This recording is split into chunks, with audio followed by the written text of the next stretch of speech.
Vous connaissez ma relation avec les comédies populaires françaises. Peu originales, mais comme la majorité d'entre vous, nous savons tous qu'elles sont mauvaises pour la plupart. Vous avez été des centaines de milliers à me voir crier sur Taxi 5, taper sur Ala 2, et vous vous attendez certainement à me voir faire de même pour le retour de Qu'est-ce qu'on a fait au bon Dieu. Mais ça vous surprendra peut-être, mais aujourd'hui, je n'en ai plus forcément envie. Pour plusieurs raisons, mais dans un premier temps parce que, même si une part de moi n'apprécie vraiment pas le premier film, une autre part respecte énormément ce premier long métrage sorti en 2014, et surtout, son exceptionnel succès. Si on les invitait à Noël? Comment ça, on va passer Noël chez tes parents? On évite tous les sujets qui fâchent, hein. Israël, le Dalai Lama, la burqa. Il y aura Jackie Chan et Arafat? Il y aura Kadhafi, Enrico Macias? Dis pas qu'il y aura Bruce Lee et Popek. Surtout, pas un mot sur l'équipe de France de foot. Pour débuter, arrêtons-nous quelques instants sur le premier volet. Qu'est-ce qu'on a fait au bon Dieu est un film réalisé par Philippe de Chauvron, qui traite les sujets du racisme et du mariage mixte sur le ton de la comédie. L'intrigue nous présente un couple de bourgeois catholiques dont leurs filles vont se marier les unes après les autres avec des hommes d'origine et de confession diverses. Et ça, papa clavier, ça lui plaît moyen. Le film est forcément aussi intéressant qu'une mauvaise blague carambar, autour de l'histoire d'un black, d'un beurre, d'un juif et d'un chinois, sauf que cette fois-ci, la blague dure 1h30. Mais il sera un immense succès au box-office. Et quand je dis immense, c'est immense, cumulant plus de 12 millions d'entrées en France, ce qui le classe au rang de 7ème plus gros succès sur notre territoire. Mais qu'est-ce qu'on a fait au bon Dieu va aller encore plus loin grâce à ses sorties internationales, amenant encore plus de gens en salle jusqu'à quasiment atteindre les 20 millions d'entrées au total. Et encore une fois, ça fait mal. En soi, il y a peu de choses qui pouvaient laisser présager que ce serait un si gros carton. Après tout, la promotion du film était normale, les affiches plutôt lisses, un casting jeune et non composé de stars, hormis Christian Clavier, mais qu'est-ce qu'on a fait au bon Dieu? Se reposer sur quelque chose de très vendeur, son concept. Parce que oui, c'est assez indéniable, qu'importe votre religion, votre couleur de peau, vos origines, etc., qu'est-ce qu'on a fait au bon Dieu de par son synopsis, est un film qui s'adresse à tout le monde. Et c'est là que je respecte énormément ce qui a été fait d'un point de vue marketing et commercial. Il s'agit du projet qui a été parfaitement calibré, qui est sorti au bon moment sur un sujet qui allait rassembler, faire parler, et ce n'est finalement pas une surprise si ça a cartonné. Maintenant, est-ce que c'est vraiment mérité? La réponse est simple. Non, parce que bon, faut pas déconner, il y a peu de choses à tirer de bien du film en lui-même. Qu'est-ce qu'on a fait au bon Dieu est bel et bien une accumulation de blagues clichés sans réel intérêt. Pas forcément blessantes, dans le sens où vous savez très bien à quoi vous attendre en allant voir le film. Et que de toute façon, tout est tellement second degré et cliché que ça n'a pas forcément l'ambition d'attaquer qui que ce soit. Mais ce n'est rien de plus. Le film souhaite aussi faire passer un message d'amitié, de tolérance, qu'importe vos origines, ce qu'il fait dans son acte final. Mais tout le reste du long métrage, et bien tout le reste, ne représente que du remplissage où les personnages vont s'envoyer à la gueule des blagues racistes, qui pour le coup en plus ne sont pas forcément drôles la grande majorité du temps. C'est lourd, très lourd, et merde. Qu'est-ce qu'il s'est passé pour que l'on puisse avoir un film à 12 millions d'entrées dans notre pays avec des acteurs qui jouent aussi mal? Ah oui pardon, petite précision, des acteurs. Parce que oui, encore une fois, on remarque que parmi les rôles principaux, nous avons encore une bonne part d'humoristes, en partie révélés pour certains par des scènes pas forcément glorieuses non plus.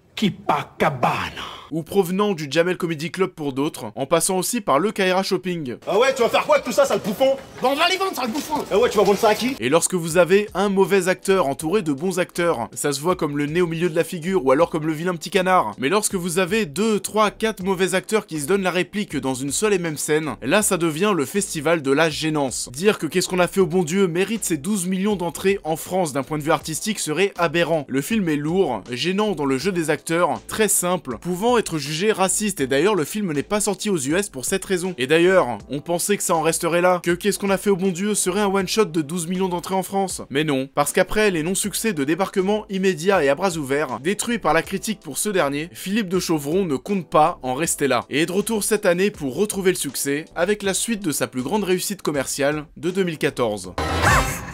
Décidément, vos familles nous réservent toujours de belles surprises. Mais qu'est-ce qu'on a encore fait au bon Dieu, Claude?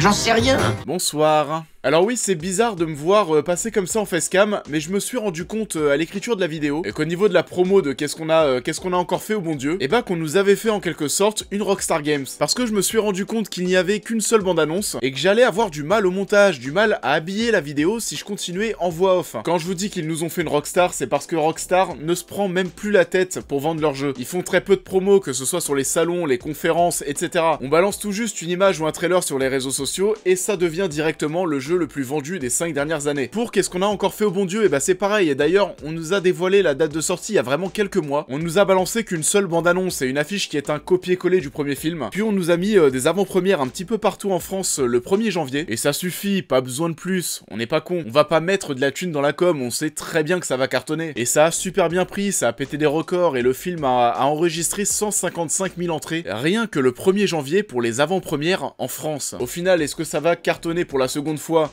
Oui, mais est-ce que ça fera mieux que le premier? Je pense pas. Alors, qu'est-ce qu'on a encore fait au bon Dieu? Et si je disais que le premier d'un point de vue artistique était nul, et bah celui-ci, sans surprise, c'est bien plus que merdique. Et si vous n'avez pas aimé qu'est-ce qu'on a fait au bon Dieu de 2014, sans surprise, celui-ci ce sera pareil, voire pire. En fait, c'est dans la même lignée que le premier, sauf que cette fois-ci, tous les curseurs vont être poussés un peu plus loin. On va aller toucher à d'autres sujets encore plus sensibles, être encore plus lourd, faire encore plus de remplissage avec des blagues clichés parce que le tout est toujours aussi creux. S'il y a peut-être un curseur qui reste au même niveau, c'est le jeu des acteurs qui est toujours aussi minable. Et je le répète, mais pour la plupart, ce ne sont pas des acteurs, et ça se voit. C'est un film fait pour la simple et unique raison d'étendre le succès du premier film, et donc de ramener encore plus de thunes. Essayez aussi de faire encore plus polémique, parce que là ouais, on va aller toucher à d'autres sujets tels que l'homophobie, et aussi un autre qui perso m'a dérangé, mais inclure le personnage d'un réfugié afghan qui ne sert à rien, dans le seul but de faire des blagues sur le terrorisme islamique, là les gars vous faites chier. D'ailleurs ce réfugié afghan qui tombe du ciel et qui se doit d'être accueilli chez Christian Clavier, ça rappelle quelque chose, non? On dirait que De Chauvron s'est dit « Ah bah vous n'avez pas aimé à bras ouverts, et bah je vous en remets un petit coup, donc qu'est-ce qu'on a encore fait au bon Dieu? Et surtout ne l'oubliez pas, allez bien vous faire foutre !» Et c'est triste à dire, mais oui, à force, Christian Clavier s'est construit cette image officielle du fameux tonton raciste dans le cadre de la comédie française populaire. Et donc ouais, ce que je disais sur ce genre de blagues, sur les amalgames, sur l'islam radical, sur le terrorisme, etc.,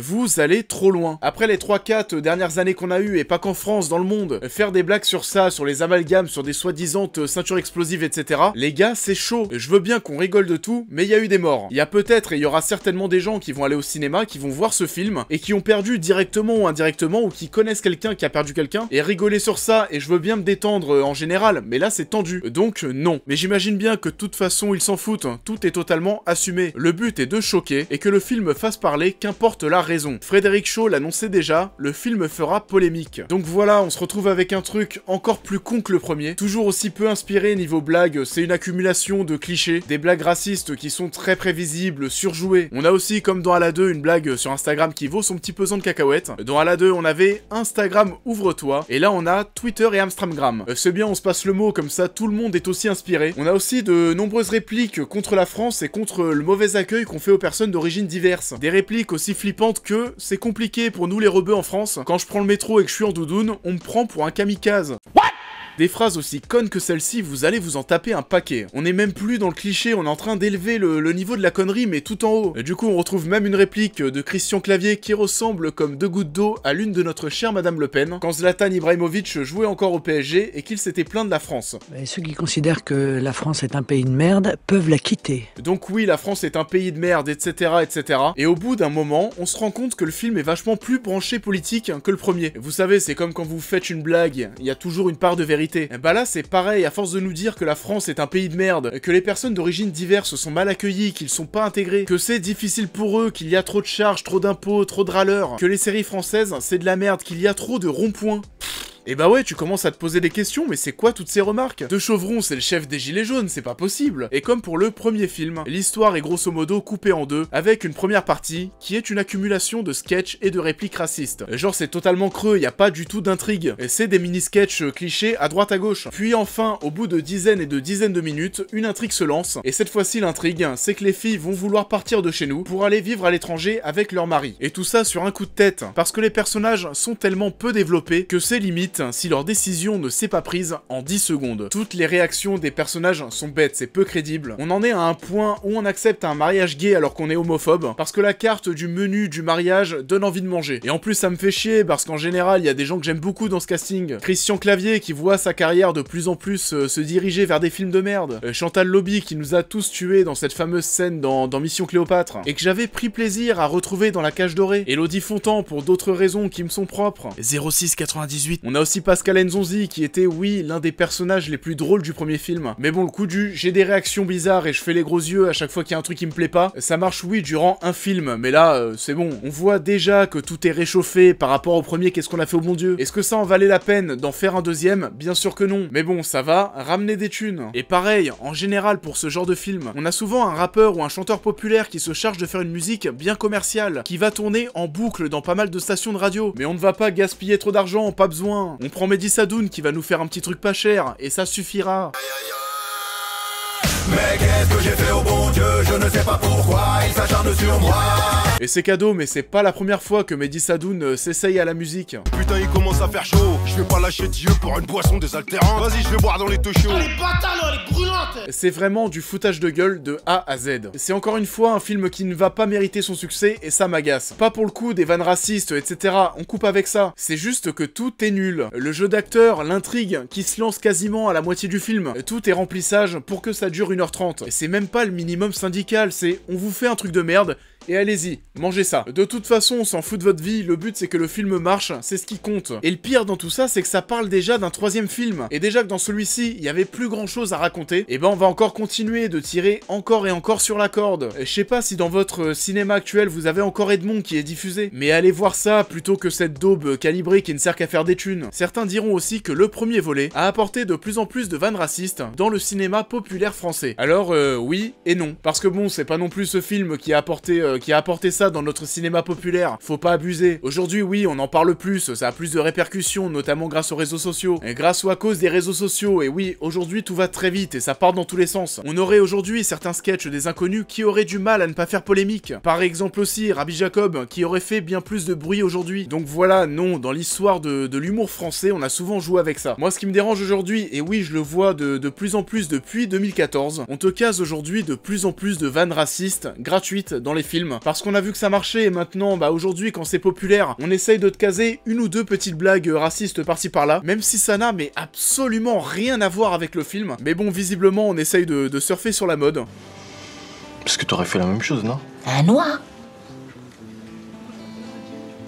Je te trouve un appart 2 semaines après, vous êtes 12 dedans. Des trucs comme ça, il y en a pas mal dernièrement. J'en vois pas non plus dans toutes les comédies populaires de ces dernières années. Mais ouais, ça devient de plus en plus gratuit, inutile et donc de plus en plus ridicule. Qu'est-ce qu'on a fait au bon Dieu n'est pas le cinéma français. Et sa suite l'est encore moins. Comme d'habitude, je vous invite à vous pencher sur les films français qui sont bons, dont on parle moins, faits avec de bonnes intentions, qui ne sont pas tout simplement de gros produits marketeux ultra calibrés par les producteurs. Et j'espère que cette suite fera moins bien au box-office que le volet précédent. Tout comme ça a été le cas avec les suites de Taxi et d'Aladin en 2018. Il y a eu dernièrement un pas important en arrière au niveau des résultats de ces films, là où d'autres comédies françaises ont réussi à pointer le bout de leur nez, jusqu'à même devenir de très gros succès. Ces comédies françaises bien populaires vous plaisent de moins en moins. Ça se ressent au box-office, dans les notes attribuées à ces dernières, mais aussi au vu de nos vidéos sur YouTube, qui sont bien plus likées et partagées que la normale, dans le but d'offrir de la portée au message. Au passage, bien évidemment comme d'hab, je vous invite de même à liker et partager cette vidéo. Nous avons notre mot à dire, vous avez votre mot à dire. Les choses s'améliorent petit à petit et ça doit continuer. Comme énoncé en introduction de vidéo, je ressens de moins en moins ce besoin et cette envie d'accorder autant de temps et de travail à ce genre de film. On mérite tous mieux que ça, et certains auteurs méritent beaucoup plus de voir leurs œuvres jouir d'une meilleure visibilité. Parlons de ces films français souvent dans l'ombre, partageons nos ressentis, faisons en sorte que le bouche à oreille puisse faire avancer les choses dans le bon sens, dans le sens logique, parce que j'aime dans la vie que les choses soient récompensées